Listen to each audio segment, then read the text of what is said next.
ত্রয়োদশ জাতীয় সংসদ নির্বাচনে জাতীয় নাগরিক পার্টির এনসিপি নির্বাচনের প্রচারণা শুরু করবেন জাতীয় তিন নেতার মাজার এবং ওসমান হাদির কবর জিয়ারতের মাধ্যমে।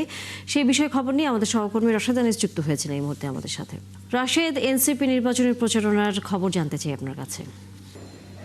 এনসিপি নির্বাচনী যে প্রচারণা সেটি ইতোমধ্যে শুরু হয়ে গেছে। আমি যদি একটু দেখানোর চেষ্টা করি, সেখানে কিন্তু এনসিপির যিনি আহ্বায়ক নাহিদ ইসলাম তিনি আছেন এবং কিছুক্ষণ আগে কিন্তু তিনি বলছিলেন যে এই যে ঢাকার ৮ আসন এখান থেকেই কিন্তু সব ধরনের আন্দোলনগুলো শুরু হয়েছে।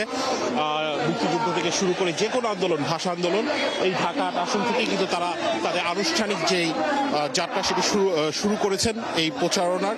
এবং আপনি দেখছেন যে এখন কিন্তু পদচারণা হচ্ছে, শহীদ হাদির কবর জিয়ারত করতে তারা এখন যাচ্ছেন। এরপর তারা নাহিদ ইসলাম আমাদেরকে যে বিষয়টি জানিয়েছিলেন যে এখন তাদের যেই আয়োজন, সেই আয়োজনের মূল যে দাবি সেটি হচ্ছে হাদি হত্যার বিচার। আমি একটু নাহিদ ইসলামের সাথে কথা বলবো। নাহিদ, আপনাদের প্রধান এজেন্ডা হচ্ছে হাদি হত্যার বিচার, একটু যদি বলেন। অবশ্যই আমরা শরীফ ওসমান হাদি, উনি গণতন্ত্রের জন্য, বাংলাদেশের সার্বভৌমত্বের জন্য উনি একা যে লড়াইটা শুরু করেছিলেন, সেই সাহসী লড়াইয়ের জন্য তাকে জীবন দিতে হয়েছে। আমরা শুধু এটা আমাদের দাবি না, পুরো বাংলাদেশের মানুষের সকলের দাবি শরীফ ওসমান হাদি হত্যার বিচার যাতে নিশ্চিত হয়। আপনি বলেছেন যে নির্বাচনের আগেই সেই হত্যার বিচার আপনারা চান। আমরা চাই যাতে চার্জশিট দেওয়া হয়, সকল কার্যক্রম সম্পন্ন করা হয় এবং বিচারটা যাতে সুষ্ঠুভাবে হয়। ঢাকা ৮ আসনের নাসিরউদ্দিন পাটোয়ারি আছেন এবং আপনার এই আসন, আপনারটা দিয়েই প্রচারণা শুরু। হাদিকে নিয়ে আপনি প্রচারণা চালাচ্ছেন, একটু বলবেন।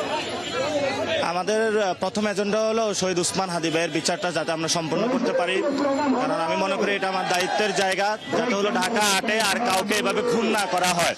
সাথে সাথে আমরা জমিদারি, সন্ত্রাসী, চাঁদাবাজি এবং দখলদারিত্ব যে প্রথা আছে, এই প্রথা আমরা উচ্ছেদ করতে চাই এখানে, এবং নারীদের জন্য, শিক্ষার্থীদের জন্য একটা নিরাপদ ঢাকা ৮ তৈরি করতে চাই আমরা।